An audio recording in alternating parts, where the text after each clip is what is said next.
இந்த தேவர்களைப் போல ஆக வேண்டும் என்கிற ஆசை அவர்களுக்குள் இருந்தது. இது நிமித்தமாகவே இந்த காரியம் நடந்திருக்கிறது, இந்த பாவம். அதனால்தான் ஒவ்வொரு பெண்ணும் பிள்ளையை பெற்றெடுக்கும் போது கர்ப்ப வேதனை பட வேண்டி இருக்கிறது. இது ஒரு சாபம் தான். கர்த்தர் சபித்து ஒரு மனுஷிக்கு கொடுத்த, மனுஷியாய் பிறந்த எல்லா பெண்களுக்கும் கொடுத்த ஒரு சாபமாக இருக்கிறது. சாபத்தை சுமக்கிறவர்கள் பாவிகள் தானே. நம்முடைய பிதாவாகிய தேவனுடைய அன்பும் ஆண்டவராகிய இயேசு கிறிஸ்துவின் கிருபையும் சமாதானமும் உங்கள் அனைவரோடும் கூட என்றென்றைக்கும் இருப்பதாக. தலைப்பு: நான் உன்னை விட்டு விலகுவதும் இல்லை, உன்னை கைவிடுவதும் இல்லை. லேவியராகமம் 12ஆம் அதிகாரம். இந்த வேத பகுதியில் ஒரு தாய் குழந்தை பெற்றவுடன் செய்ய வேண்டிய சில காரியங்கள் உண்டு. அவைகளை குறித்து கர்த்தர் சொல்லுகிறார். கர்த்தருடைய சுபாவம் என்றுமே மாறாது. நேற்றும் இன்றும் என்றும் மாறாதவர் நம் ஆண்டவர் என்பது நமக்கு தெளிவாக தெரிந்த காரியம். இந்த வசனம் எல்லோருக்கும் தெரியும். கர்த்தர் ஆதியிலே கண்ணுக்கு கண் பல்லுக்கு பல் என்பது அவர் நியாயம் தீர்க்கிற முறைமையாய் இருந்தது. அதை நியாயப்பிரமாண சட்டமாக நமக்கும் கொடுத்திருக்கிறார் அந்த காலத்தில், இப்பொழுதல்ல.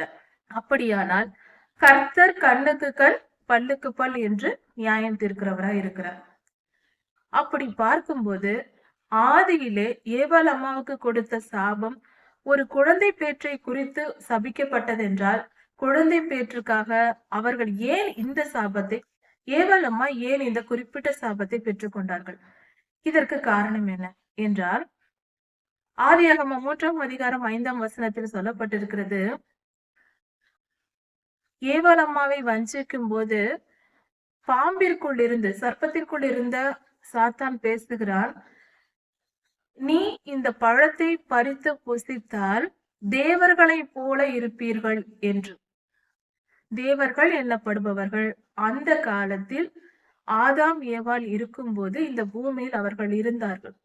ஆதாமுக்கும் ஏவாளுக்கும் இந்த உலகத்தில் எப்படி வாழ வேண்டும், வாழ்க்கை முறை என்ன என்று கற்றுக் கொடுப்பதற்கு கர்த்தர் தூதர்களை அனுப்பி இருக்கிறார். தேவ தூதர்கள் போல தேவர்கள் என்னப்படுபவர்களும் தேவ குமாரர்கள் என்னப்படுகிறவர்களும் இருந்திருக்கிறார்கள். பரலோகத்தில் பலவிதமான ஜீவன்கள் உண்டு, தேவ தூதர்கள் மட்டுமல்ல. ஆதியாகமம் 6ஆம் அதிகாரத்தில் தேவ குமாரர்கள் பூமியில் இருந்தார்கள் என்று சொல்லப்பட்டிருக்கிறது. இவர்களை தான் இந்த இடத்தில் தேவர்கள் என்று சொல்ல கேட்டிருக்கிறோம். ஆதியாகமம் 3ஆம் அதிகாரத்தில் இந்த தேவர்கள் என்னப்படுபவர்கள் ஆதாமும் ஏவாளும் மட்டும் இருந்த இந்த பூமியில் அவர்களும் கூட இருந்திருக்கிறார்கள். அவர்கள் இவர்களுக்கு வாழ்க்கை முறைகளை கற்றுக் கொடுக்க வந்திருக்கிறார்கள்.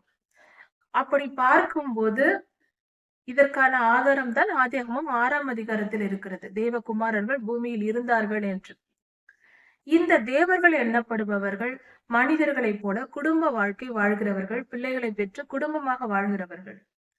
அவர்களை பார்த்த ஏவாள் அம்மாவுக்கு அந்த தேவர்கள் குழந்தை பெற்றுக்கொள்வது போல நாமும் குழந்தை பெற்றுக்கொள்ள வேண்டும். குழந்தையின் மேல் இருந்த ஆசை, அதை இவர்கள் மனதில் இருந்திருக்கிறது. ஏவாள் அம்மாவின் இருதயத்தில் குழந்தையின் மேல் ஆசை இருந்திருக்கிறது. இந்த ஆசை மனதில் இருப்பதை அறிந்த பொல்லாத சாத்தான் தான், இந்த பழத்தை பறித்து சாப்பிட்டால் தேவர்களை போல ஆவீர்கள் என்று ஆசை காட்டினார். தேவர்கள் என்று சொன்னதுமே அவர்கள் குழந்தை, குடும்ப வாழ்க்கை போன்ற காரியங்கள் ஏவாள் அம்மாவுக்கு நினைவுக்கு வந்தது. இதுதான் காரணம்.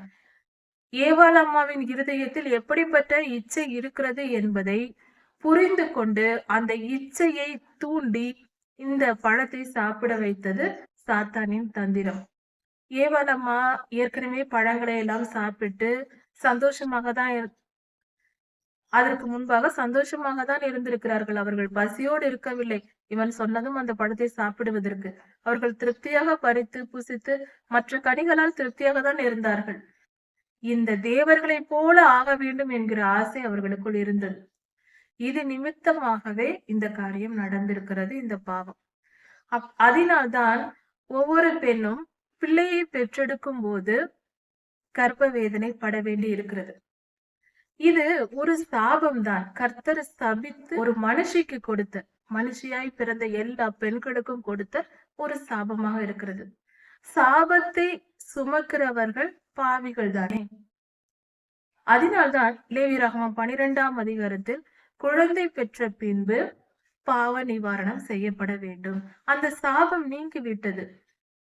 இந்த பலி கொடுப்பதில் அது முற்றுப்புள்ளி அடைகிறது.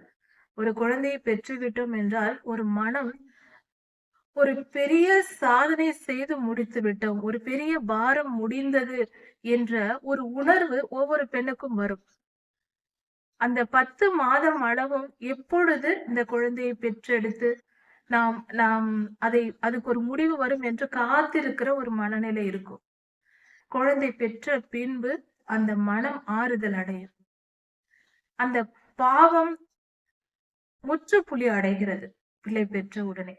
அதற்கு அடையாளமாக கர்த்தர் பாவ நிவாரண பலி. கர்த்தர் கொடுத்த குழந்தை சாபம் அல்ல, குழந்தையை பெற்றெடுக்கிற அந்த வேலையை செய்கிற ஒரு பெண் சாபத்தை சுமக்கிறார். சாபத்தினால் அந்த வேதனையை அனுபவிக்கிறார். அதனால் அந்த சாபம் நீங்கிற்று. குழந்தை பெற்று முடித்தாயிற்று. நியாய தீர்ப்பை சுமந்து முடித்து விட்டேன் என்பதற்கு அடையாளமாக கர்த்தருக்கு ஆட்டுக்குட்டியையோ காட்டு புறாக்களையோ புறா குஞ்சுகளையோ கொடுத்து பலி செலுத்தினார்கள். இப்படி செய்யும்படியாக பாவ நிவாரண பலி கர்த்தர் செலுத்தும்படி சொன்னார். இதிலிருந்து தெரிகிற காரியம் என்ன? ஒவ்வொரு பிரசவமும் நன்றாக உணர்ந்து கொள்ள வேண்டும். குழந்தை சாபம் அல்ல, குழந்தை என்பது கர்த்தருடைய ஆசீர்வாதம் தான். அதை பெற்றெடுக்கிற வேலை சாபம், பெண்ணுக்கு சாபமாக வந்தது. அந்த வேதனை, அந்த வலி, அந்த கஷ்டங்கள், பாடுகள், அவைகளை எல்லாம் நாம் சுமக்க வேண்டிய நியாய தீர்ப்பு. அதை நாம் சுமந்து தீர்க்கிறோம். பெண்களாகிய நாம் சுமந்து தீர்க்கிறோம். அது முடிந்த பின்பு கர்த்தருக்கு பலி செலுத்தி அதை முடிவுக்கு கொண்டு வருகிறோம். கர்த்தாவே, என்னை மன்னியும், என் பாரத்தை நான் முடித்து விட்டேன், என்னை மன்னித்து அந்த சாபத்தை என்னை விட்டு நீக்கி போடும் என்று கர்த்தருக்கு பலி செலுத்துவோம். சரி, இப்படி செய்கிறோம். இந்த காலத்தில் நாம் ஸ்தோத்திர பலிகளை ஏறெடுத்தால் போதுமானது. ஆட்டுக்குட்டியையோ காட்டு புறாக்களையோ தேடி போக வேண்டியதில்லை.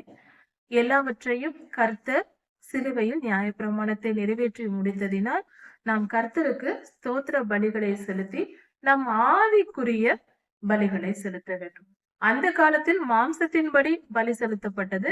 இந்த காலத்தில் மாம்சத்தின்படி கர்த்தர் ஆண்டவராகிய இயேசு கிறிஸ்து பலி செலுத்தப்பட்டு விட்டதினால் பரிபூரணமாக அது முடிக்கப்பட்டு விட்டது. ஆவியின்படி நாம் கண்டிப்பாக பலி செலுத்த வேண்டும். கர்த்தர் நமக்கு ஒரு குழந்தையை கொடுத்தார் என்றால் அதற்காக நாம் நன்றி பலி செலுத்தி நம்முடைய திருச்சபையில் நம்மளான காணிக்கைகளை செலுத்தலாம். நாம் முதலில் போய் நம் உதடுகளினால், நம்மளுடைய வார்த்தையினால் பெற்றோர்கள் கர்த்தருக்கு பலி செலுத்த வேண்டியது மிக மிக முக்கியம். நன்றி படையல் காணிக்கையையும் செலுத்தலாம், அதுவும் நன்மை. இப்படியாக பாவ நிவாரண பலி செய்து கொள்ள வேண்டும் என்று கர்த்தர் கட்டளையிட்டிருக்கிறார். இது பெண்களுக்கான, ஒரு குழந்தை பெற்ற ஒரு தாய்க்கான ஒரு கட்டளையாக இருக்கு. ஆதி காலத்திலே ஏவாள் அம்மா ஏதேன் தோட்டத்தில் இருந்த பொழுது சாத்தான் பாம்பிற்குள் நுழைந்திருந்தான், அந்த சர்ப்பத்திற்குள் நுழைந்திருந்தான். ஆனால் ஏவாள் அம்மாவிட நட்பாக, அப்பொழுது மிருகங்கள் எல்லாம் பேசிக்கொள்ளும், எல்லா ஜீவன் ஒருவரோடு ஒருவர் பேசிக் கொள்வார்கள். அதுபோல எல்லோருடனும் பேசி பழகி சந்தோஷமாக இருந்து கொண்டிருந்தார்கள். அப்பொழுது ஏவாள் அம்மா தேவர்கள் எண்ணப்பட்டவர்கள் பூமியில் இருந்ததினால் அவர்களை பார்த்து கொண்டிருந்தார்கள். தேவர்கள் தேவ தூதர்களைப் போல அல்ல, இவர்கள் ஆண் பெண் என்ற வேறுபாடுள்ளவர்கள். மனிதர்களைப் போலவே இல்லற வாழ்க்கையில் ஈடுபடுபவர்கள், குழந்தையை பெற்றுக் கொள்வார்கள். இப்படிப்பட்ட அவர்கள் இந்த பூமிக்கு கர்த்தரால் அனுப்பப்பட்டிருந்தார்கள். ஏனெனில் வாழ்க்கை முறையை ஆதாமும் ஏவாளும் கற்க வேண்டும் என்பதற்காக. ஆதாமும் ஏவாளும் வாழ்க்கை முறையை கற்றுக்கொண்டு அதன்படி வாழ்வதற்காக, அதை கற்றுக் கொடுக்கும்படி தேவர்களை கர்த்தர் பூமிக்கு அனுப்பியிருந்தார். அப்பொழுது அவர்களை பார்த்து கொண்டிருந்த ஏவாள் அம்மா இருதயத்தில் இச்சை தோன்றிற்று. இவர்கள் இவ்வளவு அழகான குழந்தையை பெற்றிருக்கிறார்கள், குழந்தையோடு விளையாடுகிறார்கள், சந்தோஷமாக இருக்கிறார்கள், நாம் தனிமையா இருக்கிறோமே என்று, நமக்கு ஒரு குழந்தை இல்லையே என்ற எண்ணம் ஏவாள் அம்மா இருதயத்தில் எழும்பி இருக்கிறது. அதனால் அவர்கள் அந்த ஏக்கம் அவர்கள் மனதில் இருக்கிறது. அவர்களோடு ஏவலம்மாவோடு நட்போடு பழகி கொண்டிருந்த பாம்பானது இதை நன்கு அறிந்து கொண்டது. அவர்கள் இருதயத்தில் இருப்பதை பேசிக்கொண்டு பழகி கொண்டிருந்தது. இந்த இடத்தில் இதையெல்லாம் எங்கு இருக்கிறது வேதத்தில் என்று கேள்வி கேட்க தோன்றும். ஒரு காரியம் சொல்லுவோம். ஏவல் அம்மாவிடம் சர்ப்பம் வந்து முதலில் பேசும்போது அதிர்ச்சி அடையவில்லை ஏவல் அம்மா. சாதாரணமாக பேசுகிறார்கள், பழகுகிறார்கள். அதனால் ஏற்கனவே அவர்கள் நல்ல பழக்கத்தில் இருந்திருக்கிறார்கள் என்பது தெளிவாக தெரிகிறது. நன்கு பழகியவர்களுடன் தான் ஆச்சரியப்படாமல் பேசுவோம். இந்த காலத்தில் இருப்பது போல மிருகங்கள் பேசாது என்பது போல பாம்பும் பேசாமல் இருந்து திடீரென்று பேசி இருந்தால் பயந்திருப்போம். சாதாரணமாக பயந்து விடுவோம்.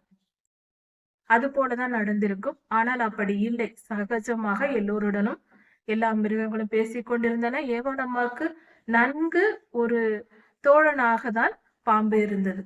அதனால்தான் அவர் பாம்பு பேசிய போது இவர்கள் ஆச்சரியப்படாமல் அதிர்ச்சி அடையாமல் சகஜமாக பதில் சொல்லுகிறார்கள்.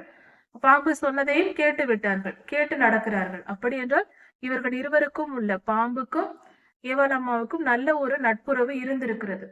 இந்த சூழ்நிலையில் ஏதேன் தோட்டத்தில் இருந்த மிருகங்கள், பறவைகள், எல்லாவித ஜீவன்களும் தங்கள் குழந்தைகளை பெற்று கொண்டிருந்தன. மிருகங்கள் குட்டி போட்டன. பொதுவாக எந்த மிருகங்களாய் இருந்தாலும் அவைகள் குட்டிகள் மிகவும் அழகாக இருக்கும். ஒரு நாய்க்குட்டி, பூனைக்குட்டி போன்றவை எடுத்து பார்க்க ஆசையாக இருக்கும். எல்லோருக்கும் அன்பு வரும். அப்படிப்பட்ட ஒரு சூழ்நிலையில் தான் ஏவல் அம்மா இருந்திருக்கிறார்கள். எல்லாவற்றையும் பார்த்து ரசித்து சந்தோஷப்பட்டு கொண்டு. ஆனால் இவர்களுக்கு ஒரு குழந்தை இல்லை. இந்த சமயத்தில் அவர்கள் தேவர்களை பார்க்கிறார்கள். அவர்கள் மனித ரூபமாகவே இருக்கிறவர்கள். மனிதர்களைப் போலவே உருவத்தில் அதே போல இருக்கிறவர்கள். அவர்கள் தங்கள் குழந்தைகளோடு அவர்கள் வாழ்ந்து கொண்டிருக்கிறதை பார்த்த போது அவர்களுக்கும், அதாவது ஏவாள் அம்மாவுக்கும் அதே ஆசை தோன்றி இருக்கிறது. கர்த்தர் கொடுக்கும் காலம் வரைக்கும் காத்திருக்காமல் அவசரப்பட்டு விட்டார்கள். இந்த இச்சை அவர்கள் மனதில் இருப்பதை அறிந்து கொண்ட சாத்தான் அதை பயன்படுத்தி கொண்டார்கள். இப்படியாக ஏவாள் அம்மா பாவம் செய்வதற்கு அந்த மனதில் இருந்த இச்சையே காரணமாய் இருந்தது. குழந்தையின் மேல் இருந்த இச்சை. அதனால் சாபமாக பிரசவ கால வேதனையை சாபமாக பெண்ணினம் பெற்றுக்கொண்டது. அதனால்தான் இந்த பாவ நிவாரண பலி செலுத்த வேண்டும் என்று கர்த்தர் சொல்லி இருக்கிறார். கர்த்தர் உங்களை ஆசீர்வதிப்பாராக. மாறனாதா.